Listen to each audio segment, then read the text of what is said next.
Welcome back to the Nashville Predators GM mode. I sound excited, and that's because I haven't played this game in like a week. I didn't even turn on my PlayStation in like a week. So I recorded the next set of episodes last recording session, but apparently file didn't save, so I went back to this, or I didn't save the file. I had the audio file and the video file, but I didn't save the file on the system storage. So I have to do it this way. So I'm making sure this is 39 games into the season, so I don't know why I stopped here. That's a really strange spot to stop in for me, but I said 1 point total. I checked my commentary. I said 1 point total in the last episode, and that was Konechny has 17 points, and so this is pretty matched up. We have a couple weeks before the All-Star break. We got 3 games this week and 4 games next week, and then a couple games after that still. So there's about 10 games to go before the All-Star game, which is about right. You know, All-Star games anywhere between 48 and 50 games into the season for any given team. So shutout right there against Edmonton to start out the simulation for this session. So I'm planning to get a few episodes done today, at least through the end of this season. It's also where I live. They're doing a promotion. Well, I think it's nationwide, but where I live, there's a 7-Eleven, so this is actually relevant to me. They're doing a promotion where you can bring your own cup into 7-Eleven or object, and as long as it fits into a certain size hole, you can fill it with as much Slurpee as you can. So I will be doing that in a few minutes, after a couple hours after I finish this. So let's see. Chris Tierney, pretty good two-way forward. We're going to claim him and put him in the minors. Not a player that I want on my NHL squad, but there's a few holes opening up next year between all our fourth line pretty much being depth forwards and the third line having veterans on it. There's going to be a few holes opening up, so be ready for that. I'm going to put him up there. Kalel is actually pretty good, isn't he? Didn't Kalel like 4? Yeah, he's like 4 red stars. We'll put him down there just because Lemieux's slightly better. Or no, he hasn't even progressed since we signed him. Like, he's stayed at the same overall and done like almost nothing. Awesome. So we'll put Kalella up, I guess. What about Verbasic? He's 3.5 red, so he's not super guaranteed to get up there. Spiller is. I should have done this before, but whatever. We'll put him down. Verbasic slightly younger. And Giapane is 23. Okay, so he's close to cracking the NHL roster. And put Tierney up there just because he's close to being NHL ready. He has 1 more year of solid progression, but Chaddick is still going to be our top line center. I don't even know if he's putting up any points. He's got 31. That's actually a really good total. That top line center spot always seems to be really good for us. Like, we always have good producers there. Like, Kevin Hayes was really good when we had him in that spot. And Konechny last year was a point per game player, or close to one. So Johnny Gaudreau versus Philip Forsberg, big rivalry right there between us and the Flames at this point. Anytime we play, it's those two facing off, and you know, a 3-game winning streak to start out this simulation session. And then we lost in regulation too. So we did pick up a good amount of points before finally falling off. Boston's doing really good again. They got Alex Kokochev leading them in points. Yeah, there's no way that someone else can lead them in points. Since he was leading in goals and assists. So taking on the Blackhawks now, big divisional game, and we lost 4-5. That was a regulation loss too. And then another road game on against the divisional opponent, St. Louis. All right, we won that one. So nice way to bounce back. Shane takes over the goals lead on our team. This would be the second time in 3 years, I believe, that he's would have led our team in goals. If he actually keeps this spot on the leaderboard. Is our top goal scorer. That was an overtime loss, so I'm not okay with it because it was still a loss, but it's a lot better than a regulation loss, so that's always a good sign. Taking on the Penguins now, they have a pretty bad record. It's crazy to think that the Penguins might actually miss the playoffs this year. Again, you're going to hear this way after I'm recording it, but I'm recording it on the Saturday of the last games of the season. Right now, the Capitals are fucking sucking ass against the Rangers. Haven't even scored a goal yet. But, you know, 45-37 is still a solid year, especially considering the team didn't make the playoffs the year before. But, yeah, this is the last, like, Saturday of the NHL season.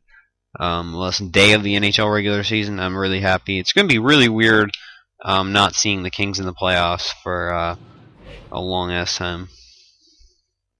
Or like they've been in it the last like 4 years, and they're not going to be in it this year. So actually, they haven't been in it 4 years, I don't think. But anyway, Gaudreau, Taves, Perry, Ben, Kopitar, Scheifele. Jamie Ben's in a weird story this year too. Gabriel Landeskog, McKinnon, Duchesne. Oh, so Duchesne made it for us. He's playing next to McKinnon, his former teammate. Parise, Kessler, Bonino, Shea Weber, Billy Polka. I'm still pissed off about him being up to 94. It's stupid. Mirko Mueller, Kevin Shattenkirk, Ekman Larson, Bufflin, and Varlamov and Stalock. So those two have been pretty much the dynamos in goal the last 2 seasons in the Western Conference. They've been like the best 2 goalies. So Varlamov is top in goals against, and he's almost close. Vautour is definitely fallen off. I remember he's way out of reach before. Jake Smith is actually breaking through in Washington this year too. It's those 3 in the top 4. Top 5 in each, actually the top 6 in each of the stats are the same. Oh no, I'm sorry. No, that's not right. Okay, Bobrovsky's up there for save percentage, but not goals against. I was like, why is Rask up there but he's not on save? Okay, whatever. We got a good bit to go here. We're gonna go to right before the trade deadline. I don't care how many games are actually left in the season. And our trade, if we make a trade, it will be at the trade deadline. I'm thinking someone better defensively for that third line. They can also put up points, or has put up points in the past, but is kind of it's like David Backes, because David Backes is on the decline. That's not a secret, and if it is, it's a poorly kept one because I'm the one I just said it straight up. Oh, what I wanted to talk about was the Penguins. Like, what the hell happened with the Penguins? No, that wasn't. What did I don't even know.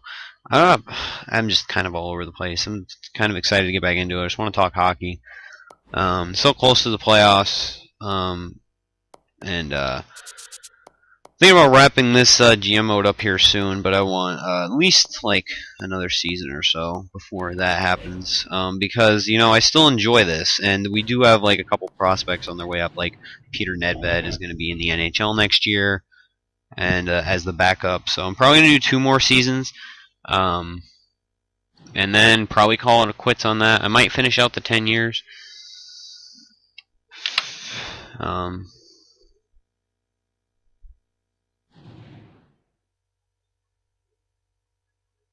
Oh, I gotta send a text.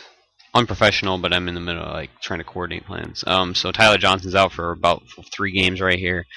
We're just gonna put Sekach in there and see how it rolls. We're a good bit above 500. That doesn't mean start losing, but it does mean we have a little bit of a cushion in case we have a bad week up here. We won. All right, so we bounced back right there, evened out that goal differential. We just always seem to own the Kings. It's crazy.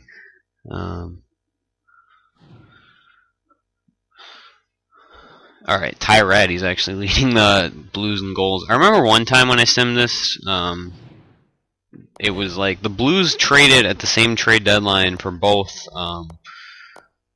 They traded for both Kyle Okposo and Jakub Voracek at the trade deadline. And then we played them in the playoffs. Like, and I didn't save this this version because I had a really big recording error. Like at one point during this, I think it was in the second season where I lost like 3 episodes or 4 episodes because I have stupid recording issues all the time. I need an Elgato, but I don't have the money for one right now. But yeah, and I simmed it, and they traded for them right before the trade deadline, and I went into the playoffs and played against them, and they just like kicked my ass. Like, it was crazy. I've never seen something that ridiculous happen in a simulation engine like this, like where they were both on the trade block because for some weird reason they always like those 2 teams want to trade. Philadelphia always wants to trade Jakub Voracek. I don't understand why. Like, I guess it's because he's not as good in the game as he is in real life now.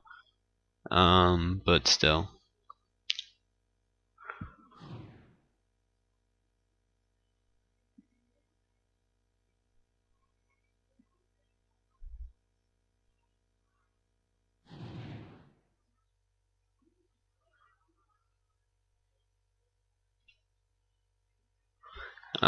DSP is out for a few days.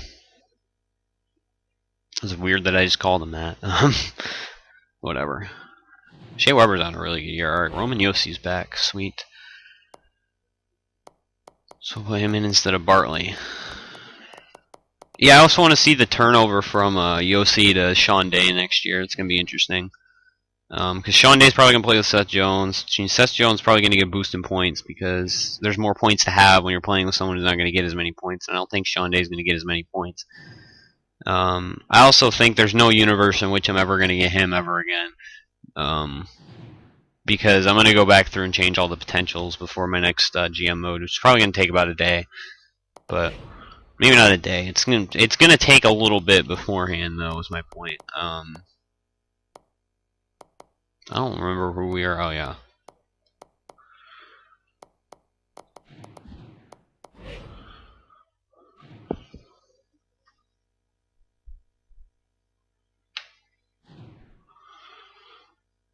Okay.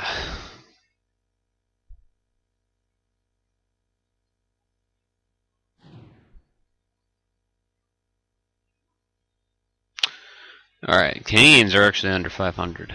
It's crazy. Well, they don't have carry price anymore, so they're not pretty much guaranteed. Oh my god, we've been a bad team lately. We're not doing super great.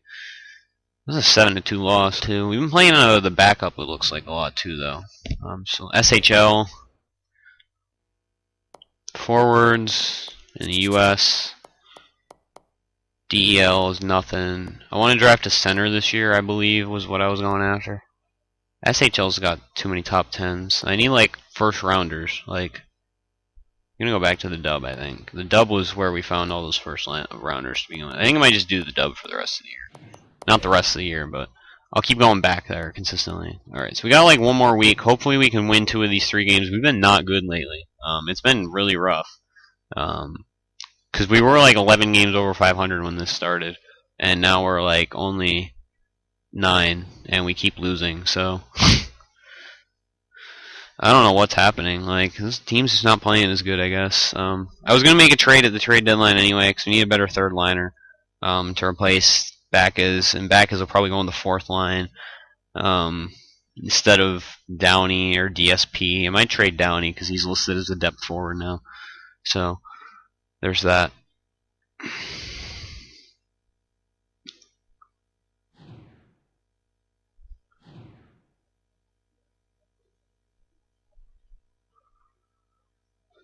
Alright.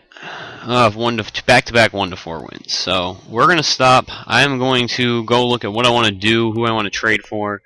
Ben Scrivens is actually way up there now in both categories. And Vautour's kind of running away with the Vezina this year. It's a breakout year for him. He's gonna be a rough one to face if we ever get to like the Stanley Cup Finals or anything. We'll look at the standings, see where we are.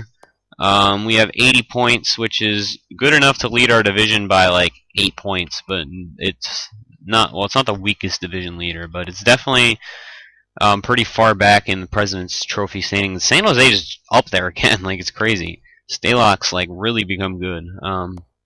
But yeah, anyway, this is a really short episode, but I'm gonna do the trade deadline. I might even put these two together, but I'm gonna do the trade deadline in a minute. Like in this, I'm gonna figure out what I want. So see you then.